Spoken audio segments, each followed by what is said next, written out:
Você já entrou no perfil de alguém que faleceu e percebeu novas postagens? Principalmente entre famosos, é comum que mesmo após o falecimento, as redes sociais continuem ativas, com postagens reforçando trabalhos e memórias. Mas quem fica responsável por essas contas? Quais são os impactos de manter em atividade as redes sociais de pessoas falecidas?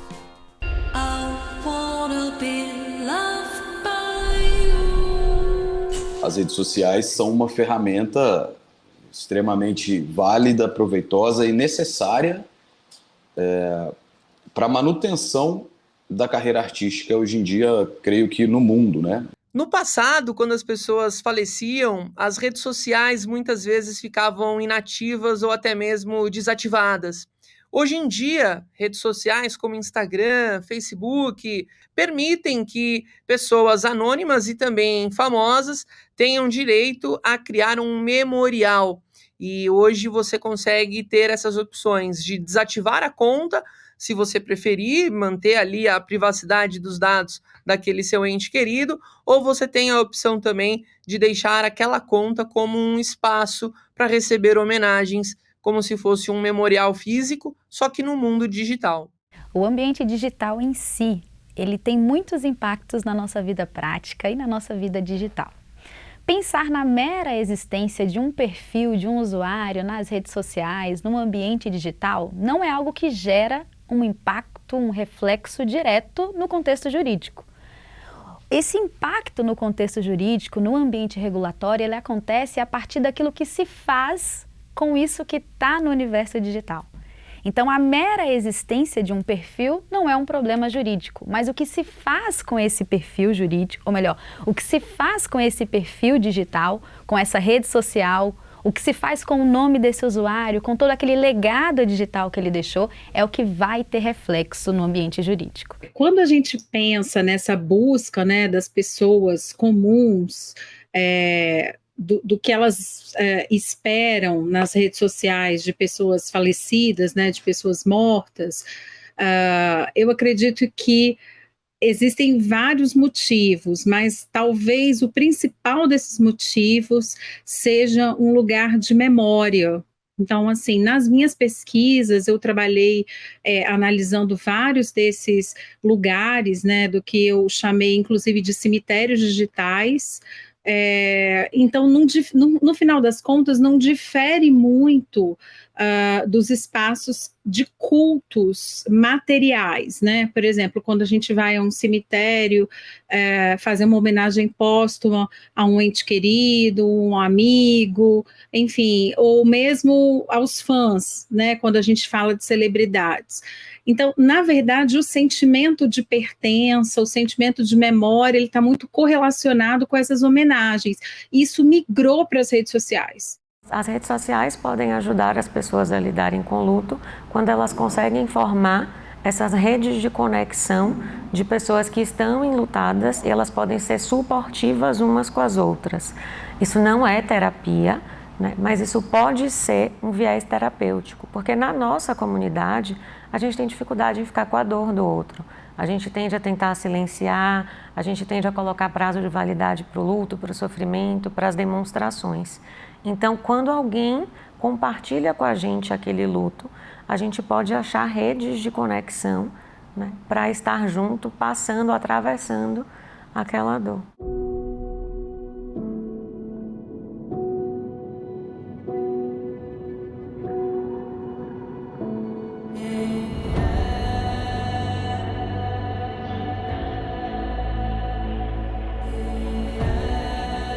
Só as pessoas mais feridas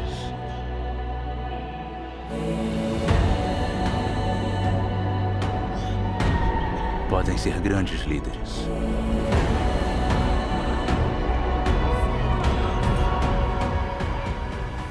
Quando a gente imagina como que vai ser a manutenção dessas contas, né, que a gente pode colocar assim, de contas pós-morte, a ideia é que essa própria equipe, na maior parte das vezes, os artistas, eles têm assessorias, essas assessorias muitas vezes são mantidas pelos herdeiros desses artistas, para que eles continuem tendo uma linguagem, digamos assim, um pouco semelhante. As minhas funções como curador de Elza Soares, elas exacerbam o cargo. Eu costumo falar que empresário é cargo, diretor artístico é cargo, né? Isso é função. Eu, durante os últimos 7, 8 anos de vida e carreira de Elza Soares, eu cuidei de Elza Soares. Eu fui diretor de marketing e planejamento estratégico no início do trabalho. Ela me convidou para assumir como empresário artístico dela. A evolução foi natural e eu me tornei diretor artístico dela, de todos os trabalhos ali a partir de A Mulher do Fim do Mundo. E depois que a rainha encantou-se, depois que ela foi embora, ela me deixou como herdeiro, curador e administrador exclusivo do legado artístico material e imaterial dela. Quando uma celebridade morre, a gente chama de luto coletivo, quando a sociedade se enluta por aquela perda. A gente viveu isso muitas vezes e vai continuar vivendo, e de novo a gente, enquanto sociedade, se organiza e valida aquele luto. É como se aquela perda fosse sentida por todos nós, porque de certa forma a vida daquela pessoa tocou e pertenceu a todos nós. Os lutos coletivos, eles causam uma grande comoção e muitas vezes muitos dos perfis memoriais, dos perfis da internet vêm dessas pessoas, né, nessa necessidade de interação e de manutenção do contato. Porque não era alguém íntimo, que você tinha um contato próximo, pessoal, mas era alguém com quem você se conectava com a arte, com as palavras, e para isso esses perfis memoriais tendem a colaborar. A senhora pode pegar até 8 anos de cadeia. Você é uma rainha, uma estrela iluminada. Agora vai lá e brilha. No direito civil, a pessoa, quando ela morre, é como se extinguisse ali todos os direitos dela. Os direitos existem enquanto você tem vida. A partir do momento que a pessoa falece, é como se cessasse, encerrasse ali o usufruto desses direitos. E aí a gente fala, então a pessoa morreu e acabou-se todos os direitos dela, não tem mais nada a se pensar?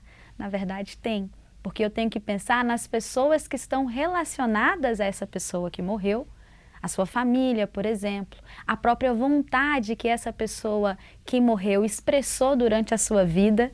Então essa vontade dela ainda tem que prevalecer mesmo depois da morte dela. Eu tenho que pensar, por exemplo, na honra, na imagem, que são direitos protegidos ainda que eu esteja morto. Como dizia Luther King, se você quer um inimigo, é só falar o que pensa.